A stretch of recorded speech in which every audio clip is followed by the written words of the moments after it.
Oi gente, eu sou a Ione do Minha Vida Literária. No vídeo de hoje eu trago um resumo das minhas 13 leituras de dezembro. Dezembro eu liguei o turbo aparentemente, foi um dos meses do ano que eu mais li, se não o mês que eu mais fiz leituras. Eu li alguns livros mais curtos, então algumas leituras foram mais rápidas, também finalizei leitura que eu tinha iniciado antes, então por causa disso também acabou ficando um número maior aí de livros concentrados que eu consegui ler. Eu tinha feito um vídeo em dezembro mostrando livros que eu gostaria de ler antes de 2021 acabar, e felizmente, né, já dou aqui o spoiler pra vocês, eu praticamente li todos os livros. Só não li um livro, que foi justamente o Clube do Livro dos Homens, que eu falei que eu teria uma síncope se eu não lesse esse livro antes do ano acabar. Não tive uma síncope, tá? Eu sobrevivi. Mas acabei não conseguindo ler. Na verdade, eu preferi não ler, né? Se eu tivesse dado um gás maior aí nas últimas semanas, eu até queria, mas eu não queria ficar lendo correndo. Eu tava de férias. Então, eu fui lendo no meu ritmo, lendo mais devagar. Mas eu já comecei a ler Clube do Livro dos Homens agora em janeiro, tá? Então, essa pendência já estou riscando da minha vida. Já enrolei demais, já vou partir então para as leituras, porque foram muitos livros e eu não quero que esse vídeo fique gigantesco. Já vão comentando aqui pra mim também os livros que vocês leram antes do ano acabar, tá bom? Bom, como eu mencionei pra vocês, eu finalizei uma leitura em dezembro e foi logo, né, a minha primeira finalização do mês, que foi O Jeito Harvard de Ser Feliz, do Shaw Achor, não sei pronunciar o nome dele, me desculpa. É um livro de não ficção, e foi um livro que eu comecei a ler, eu acho que no começo de 2021, e aí eu ia lendo aos poucos e acabei parando completamente por vários meses, né? E aí agora no finalzinho do ano, falei, não, vamos finalizar, porque de novo não gosto de virar o ano com pendência assim, né? Livro que eu comecei e não terminei. Como eu mencionei, ele é um livro então de não ficção, ele é na verdade uma pesquisa científica que o autor fez, pesquisando a felicidade. E ele foi estudar essa felicidade, né? O que significa felicidade para as pessoas, ou monitorar, né, pessoas que são felizes de pessoas que são infelizes, fazendo esse contraponto entre estudantes em Harvard, vendo a diferença do desempenho desses estudantes lá. Então ele é um livro focado realmente aí numa pesquisa científica, em vários experimentos que o autor foi fazendo, e o trabalho que ele desempenha hoje também, né, em várias empresas, levando essa proposta dele, as descobertas que ele fez, coisas que mostraram que influenciam a felicidade de cada pessoa e o fato de, sendo mais felizes, o quanto também somos mais produtivos e assim por diante. Foi uma leitura bastante interessante, mas que a partir de certo momento foi ficando um pouco mais cansativa, justamente porque ele tem esse modo aí mais científico, então de apresentar, né, os estudos foram feitos, os grupos e tudo mais, então chegou uma hora que acabou ficando mais repetitivo mesmo, mas que ao mesmo tempo a gente tem uma quebra, né, desse modo acadêmico ou desse padrão científico por conta da narrativa do próprio autor. Eu senti enquanto eu lia que ele tinha meio que aquela cara de tiozão do pavê, sabe? Então ele procura ter uma narrativa mais leve, mais divertida, fazer algumas piadas ao longo aí da leitura pra deixar o livro mais didático, deixar o livro mais leve e poder cativar um número maior de pessoas. Em seguida, eu li o Mulherzinhas, da Louisa May Alcott, que foi o último livro do meu projeto da TBR, que eu realizei tanto em 2020 quanto em 2021, formada por livros que vocês votaram para eu ler ao longo do ano. Esse ano eu preferi não fazer o projeto, não dar continuidade. Fiz leitura coletiva dele também no canal, então criei grupo no Telegram pra gente poder discutir o livro ao longo do mês. Ele é um clássico da literatura estadunidense, ele foi escrito inicialmente pensado para um público jovem, então informar garotas, então ele acaba tendo um tom aí em alguns momentos mais moralizante, ele tem uma moral cristã muito presente também, mas ao mesmo tempo ele é um livro que acaba sendo bastante controverso nesse sentido, porque ele também traz uma voz que é muito à frente do seu tempo e desenvolve pontos, né, que não eram comuns à época. Então ele é um livro que ousou dizer, né, lá no final do século XIX nos Estados Unidos, que a vida das mulheres não precisava se resumir a casamento, né, que elas poderiam ousar ir além, conquistar outras coisas, que elas eram mais do que simplesmente criadas para serem esposas. Existem pontos no livro também, principalmente em relação ao final, que acabam sendo, de certa forma, até meio controversos com essa ideia, mas ainda assim eu acho que tem muita coisa que a gente pode considerar no livro, e ele não é um livro óbvio, é um livro que ele traz muito mais do que aquilo que ele aparenta nas entrelinhas, né? Tem resenha minha aqui no canal para quem quiser saber com um pouco mais de detalhes o que eu senti na leitura. Foi um livro que eu gostei, mas não foi um livro assim que eu amei. Eu vi muitos comentários, né, de pessoas que foram arrebatadas por essa leitura, né, que sentiram que o livro trouxe algo para elas muito essencial, transformador na vida delas. Não foi a minha experiência de leitura. Eu acho que eu tive mais esse olhar curioso sobre a narrativa ou sobre os possíveis questionamentos que o livro levanta. Vale dizer também que inicialmente ele foi publicado em 2 volumes, né? O primeiro volume foi o que foi encomendado e tal, fez um grande sucesso, e aí a autora acabou escrevendo uma continuação, né? Depois de ter sido muito solicitado também e tal. E aí só futuramente é que essas 2 edições, esses 2 livros foram juntados e publicados pelo nome Mulherzinhas, ou Little Woman, que é o nome, né, do primeiro volume. Então é importante também, na hora de você procurar edições, né, ver se é a edição que traz os 2 livros, que aqui são divididos em 2 partes. Tanto essa edição, quanto da Companhia das Letras, da Zahar, da Martin Claret, são edições completas. Pelo que eu vi, tem o e-book da editora José Olímpio, que só tem a primeira parte do livro, não é o livro completo. Um livro que eu tava muito curiosa pra ler é O Ventos de Mudanças, da Beverly Jenkins, que é o primeiro livro da série Mulheres Pioneiras. Vale dizer que esse livro inicia essa série Mulheres Pioneiras, mas ele tem também aí um crossover com outra série da Beverly Jenkins, e ele acaba sendo o 4º livro desta outra série, que é a série da família...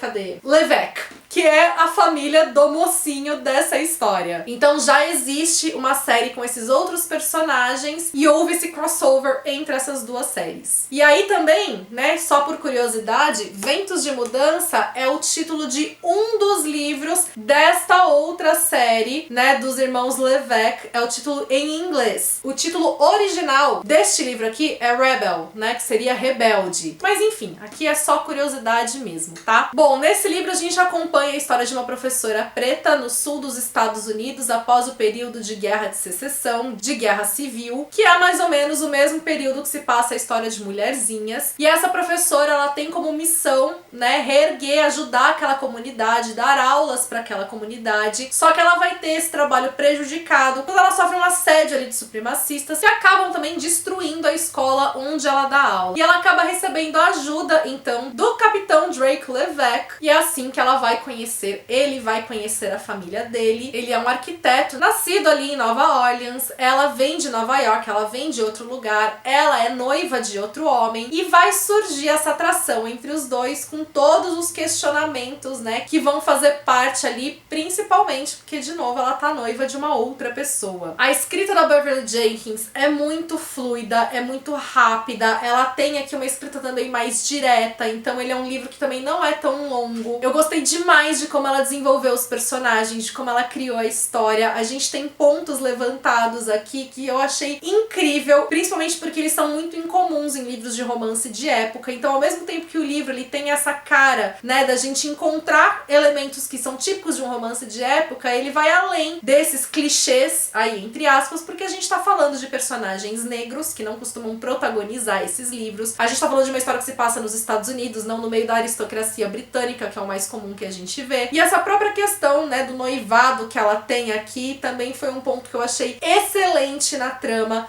tanto pela relação que ela tem com o noivo, quanto pelo que está por detrás do noivado, e eu não posso falar mais também para não dar spoilers. Tudo isso eu acho que agregou demais na leitura e trouxe pontos que são muito diferentes da gente encontrar nesses livros. Sem deixar o romance de lado, ela desenvolve o romance muito bem, é romance também da gente se apaixonar pelos personagens, se apaixonar junto com eles, então, né, de sentir tudo aquilo que eles sentem. Enfim, foi uma leitura também que eu adorei fazer. Mais um dos meus queridinhos do ano, que eu já falei várias vezes aqui pra vocês, talvez seja para sempre. É o livro que encerra a trilogia Sétimo Andar, da Paula Vivian, que é formada, então, por 3 novelas. São livros, assim, super curtos, de menos de 100 páginas cada um, e todos eles são muito apaixonantes. Cada um conta a história de uma melhor amiga, todas elas moram no mesmo andar de um prédio. E aqui a gente tá falando, né, da única história, né, que não vai simplesmente falar de um romance acontecendo, porque as outras 2 são solteiras, vão conhecer alguém, e a gente tem esse romance nos 2 primeiros livros. Aqui a gente tá falando da história da Rosa Amélia, que ela já é casada, e a gente tá falando desse momento em que ela engravida após ter sofrido um aborto e todas as dificuldades, as apreensões que vão surgir durante essa gravidez por causa, né, do trauma anterior que ela tem. E ao mesmo tempo ela tem questões familiares que impactam muito esse momento da vida dela, e tudo isso é desenvolvido muito bem pela Paula, mesmo ela tendo poucas páginas para fazer isso, e por meio de uma escrita que não perde a característica de leveza dos dois primeiros livros, com momentos divertidos. Então é um livro muito bem humorado. Sério, sou apaixonada por esses livros, apaixonada pela história, apaixonada pela escrita da Paula, apaixonada pelas personagens que ela criou. São livros assim que me deixam com um quentinho no coração, que eu amo as referências que ela traz e que eu recomendo muito pra vocês. E aí esse mês foi um mês assim de ler livros que eu amei, livros que eu não gostei, e a minha próxima leitura foi uma dessas que eu não gostei, e foi assim, dos livros que eu menos gostei no ano. E foi no caso o Clube de Leitura de Jane Austen, da Karen Joy Fowler. Foi um livro que foi adaptado para os cinemas em 2007, se eu não me engano. Eu não assisti ao filme, eu acho que esse é um daqueles casos que eu posso até gostar do filme, mas o livro não funciona muito bem pra mim. Ele traz como protagonista 6 personagens diferentes, né, que fazem parte de um mesmo clube de leitura, que é um clube de leitura da Jane Austen. Então a gente vai conhecer a história desses personagens, enquanto também eles discutem os livros da Jane Austen. Cada um dos capítulos, né, que se designa a um dos personagens, a gente tem as discussões sobre os livros dela. A parte interessante aqui, o que eu gostei, foram as próprias discussões a respeito dos romances da Austen, né, então eu gostava de ver as perspectivas que a autora trazia sobre as leituras, comparar com as minhas perspectivas, né, sobre os livros dela, porque enfim, amo a Jane Austen, e como também a autora tenta conectar, pelo menos o tema de cada livro, ou algo a respeito daqueles romances, com os capítulos, né, que ela tá escrevendo, e com a vida dessas personagens. Mas acabou sendo um livro que não conseguia me prender de jeito nenhum, né, então como eu acho que ela vai muito fazendo alternâncias de tempo, de pontos de vista, acabou ficando um livro mais jogado pra mim, que eu não consegui me conectar, e eu não gostei muito do tom do próprio livro, né, então assim, como ele é um livro também do início dos anos 2000, tem vários comentários que eu acho que não cabem mais nos dias de hoje, tem passagens capacitistas, passagens assim, preconceituosas de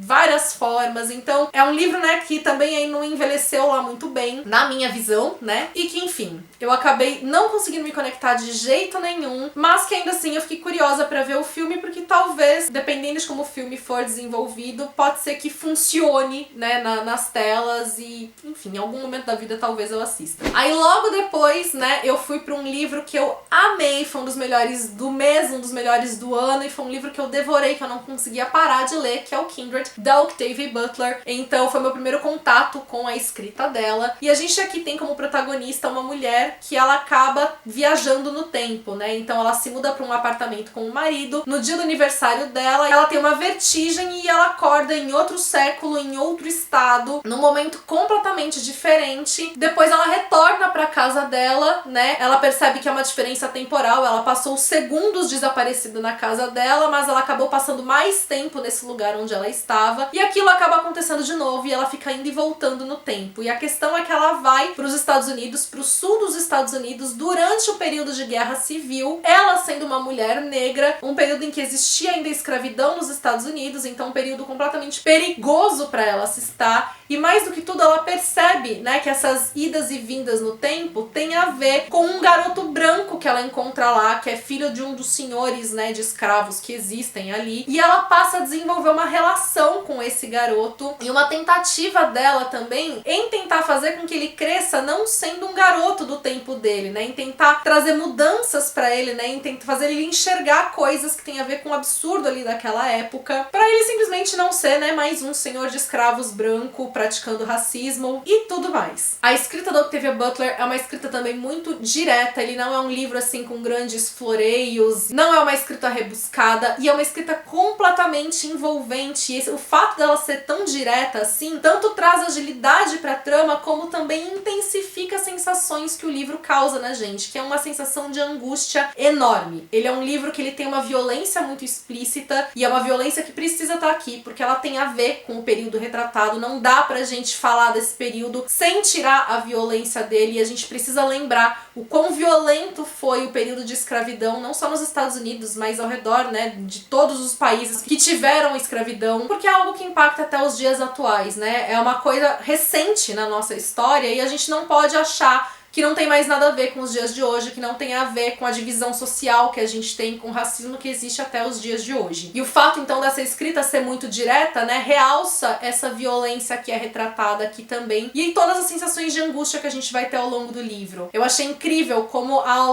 Octavia Butler, ela trata das relações que estão aqui, como existe essa mescla de sentimentos, como violência tá mesclada também ao afeto que aparece, como essa tentativa, né, da protagonista em tentar fazer com que o garoto seja alguém diferente, como é difícil fazer, né, com que ele se desconecte do tempo que ele tá. O fato dela ser negra, do marido dela ser branco, como existe aí uma diferença, uma percepção diferente dos dois, como pra ele é possível relativizar algumas coisas que pra ela são impossíveis de serem relativizadas, né, justamente por isso, né, pelo fato dele ser branco, dela ser negra e deles perceberem e da carga daquilo que eles vivem ser diferente. Enfim, é um livro sensacional, um livro espetacular. É daqueles que ele vai te dar vários tapas e vários socos e que ao mesmo tempo a gente não consegue parar de ler, mesmo se sentindo sem ar em algumas passagens. E aí, em seguida, eu li outro livro, né, que foi bem mais leve, que eu precisava de uma leveza, né, depois dessa leitura mais angustiante, mas que acabou sendo também uma decepção pra mim, especialmente sendo escrito por quem foi escrito, que é o Amar é Relativo, da Sophie Kinsella. A gente tem como protagonista aqui, então, uma escritora que ela vai pra um retiro, ela não gosta dessa coisa de conhecer gente pela internet, ela prefere a coisa olho no olho, de conhecer a pessoa de verdade ali, sentir a química com a pessoa. E quando ela tá nesse retiro, todo mundo tem que ser anônimo, usar pseudônimo, não pode contar nada pessoal da própria vida, e ela vai conhecer um cara com quem ela tem uma afinidade gigantesca lá, a química entre os dois é incrível. Em uma semana eles se apaixonam, e aí quando eles voltam pro mundo real e podem, né, compartilhar de fato quem eles são, como eles vivem, eles descobrem que eles são completamente diferentes um do outro e fica aquele questionamento, será que eles vão conseguir manter o relacionamento, né? O que está na base de um relacionamento? É o sentimento que eles têm, esse esforço, essa dedicação que eles vão fazer, são as afinidades, as coisas que existem em comum. Eu acho que o livro, ele começou, né, melhor pra mim, assim, no sentido de eu estar dando risada, do humor tá funcionando, mas conforme as coisas foram passando, né, os conflitos foram surgindo, o livro foi ficando mais cansativo pra mim, o humor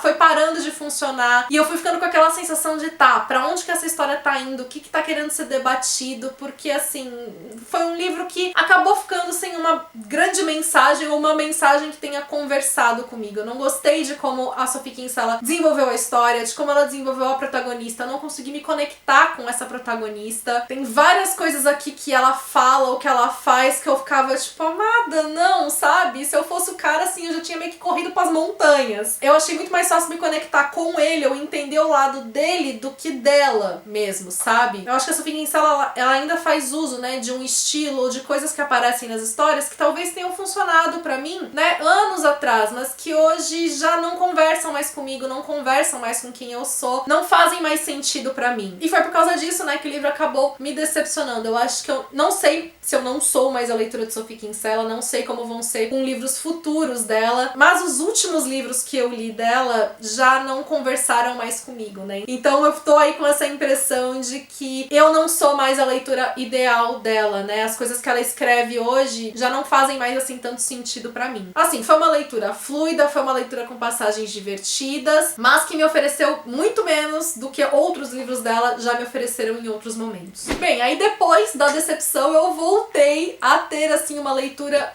fantástica. Na verdade foram 3 livros, mas que eu li um seguido do outro, eles são curtinhos, então foi possível fazer essa leitura, que é a leitura da trilogia do Adeus, do João Azanello Carrascosa, formada pelos livros Caderno de um Ausente, Menina Escrevendo com o Pai e A Pele da Terra. Cada um deles, então, vai ser escrito por um diferente membro de uma mesma família. Então, no Caderno de um Ausente, a gente tem o João, que é um homem que ele se torna pai já aos 50 anos e ele começa a questionar, né, como vai ser essa vida da filha, porque ele tem noção de que ele não vai conseguir acompanhar a vida da filha dele por muito tempo, porque ele já tem uma idade mais avançada, né? Então ele tem essa noção dessa ausência iminente dele e ele vai escrevendo no caderno ao longo do primeiro ano da filha todo dele para que a filha tenha esse registro e possa ler depois. E ele vai dando basicamente os conselhos dele, as coisas que ele acredita sobre a vida, aquilo que ele enxerga, aquilo que ele acha que é essencial, as coisas que ele quer falar que talvez um dia ele não possa dizer. Sempre tendo essa noção da ausência. E por causa disso, né, a gente tem a diagramação do livro que reflete essa ausência, que ele vai trazer espaços. E essa escrita também, que ela não vai ter vírgula, que é uma escrita muito fluida e que tem muito a ver, né, com esses pensamentos que vão surgindo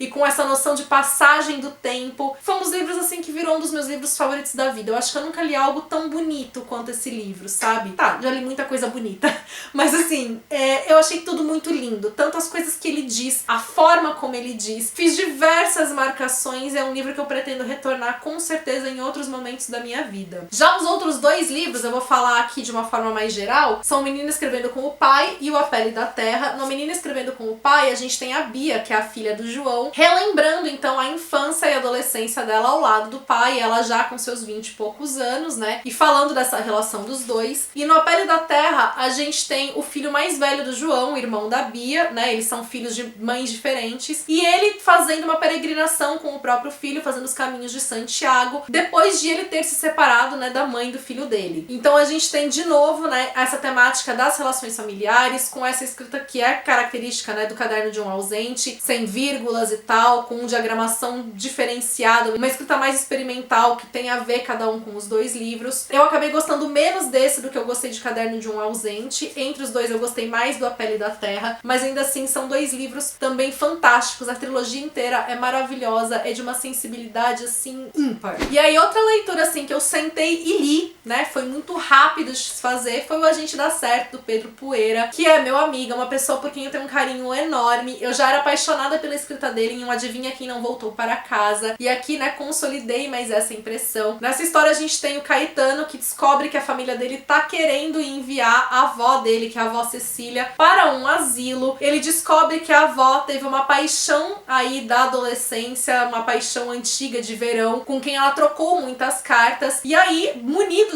das informações dessa carta, ele vai com o melhor amigo dele, que é o Júlio, fazer uma viagem de carro tentando encontrar esse amor antigo da avó para que a avó não precise ser enviada para um asilo, que ela tenha companhia e, né, e evite esse envio para o asilo. A escrita do Pedro é muito fluida, como eu falei, foi um livro que eu sentei e li, então eu li em pouquíssimas horas, foi um livro muito rápido de ler. Eu amei como ele desenvolve os personagens, as relações entre eles, sejam as amizades, a família, os amores. Existe aí essa fagulha entre o Caetano e o Júlio, mas ao mesmo tempo tem toda aquela insegurança do não saber o que o outro pensa, o medo de estragar uma amizade. Tem toda essa busca pelo passado da avó, que eu achei incrível. A personagem da avó Cecília é uma personagem maravilhosa. Tem os momentos de humor que me fizeram dar muita risada em várias passagens, as referências que a gente só encontra em livro nacional, que são sempre muito gostosas da gente ter nos livros. Mais um livro que eu fiquei encantada pela forma de como o Pedro fala, né, de questões sobre mudança, da gente estar aberto às coisas boas que podem acontecer na nossa vida, como ele trata, né, sentimentos tão conflitantes aí do Caetano, sempre com muita sensibilidade e leveza. E aí, pasmem, eu fui pra mais uma decepção de uma autora queridinha, e no caso foi o Para Sempre Interrompido, da Taylor Jenkins Reid, que é o primeiro livro da autora e que eu já esperava, então, que poderia talvez não me agradar como os outros livros, porque, de novo, o livro de estreia dela, embora tenha sido o mais recente publicado pela editora Paralela. Então aqui a gente tem um casal que eles se conheceram, se apaixonaram, em 6 meses já estavam casados e com uma semana de casamento, o casamento acaba porque o homem morre. Assim.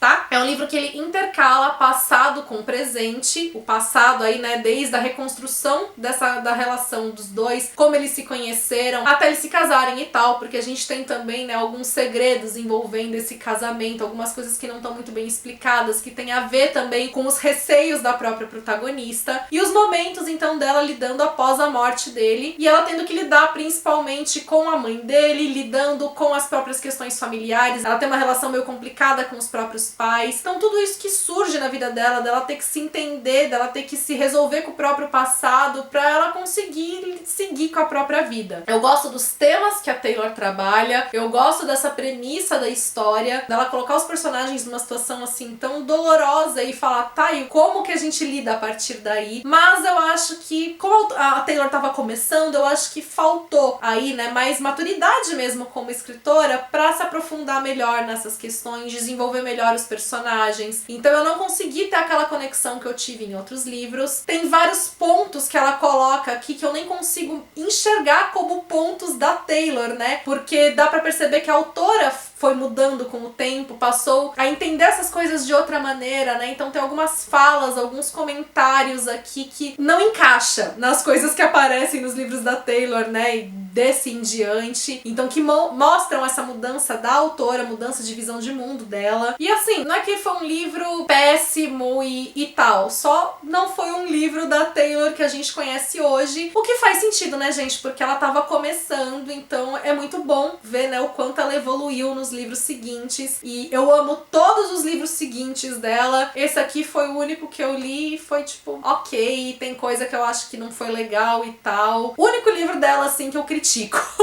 E aí, pra finalizar o ano, eu li 100 Pedaços de Mim, da Lucy Dillon, que ele vai trazer aqui uma protagonista que ela acabou de passar por uma separação, e quando ela vai mudar de casa, ela decide que ela só vai manter com ela 100 itens essenciais, vai se desfazer de tudo aquilo que não é essencial na vida dela, pra que ela possa reavaliar a própria vida, entender o que de fato faz sentido pra ela ou não. E aí, conforme ela vai encontrando esses itens, pensando sobre esses itens, ela vai relembrando a própria história, relembrando o próprio passado, tentando entender as lacunas que existem na vida dela. Ele é um livro que ele foi mais cansativo, que ele foi um pouco mais lento pra mim, que eu acho que ele me fisgou mais ali para 150 últimas páginas, mais pro final mesmo. Que aí eu consegui uma conexão maior com a história, porque até lá, como eu falei, ele foi um pouco mais parado mesmo, né? Ele também é um livro que ele vai muito de presente para passado, e ele é um livro que ele trata de muita coisa. Então a gente tem esse momento, né, da protagonista em separação, ela tem um passado em que ela ficou doente, então ela tem esse impacto da doença na vida dela, ela tem um passado com um primeiro amor também, que terminou de uma forma que a gente demora até entender o que foi exatamente que aconteceu, mas que deixou um trauma muito grande nela,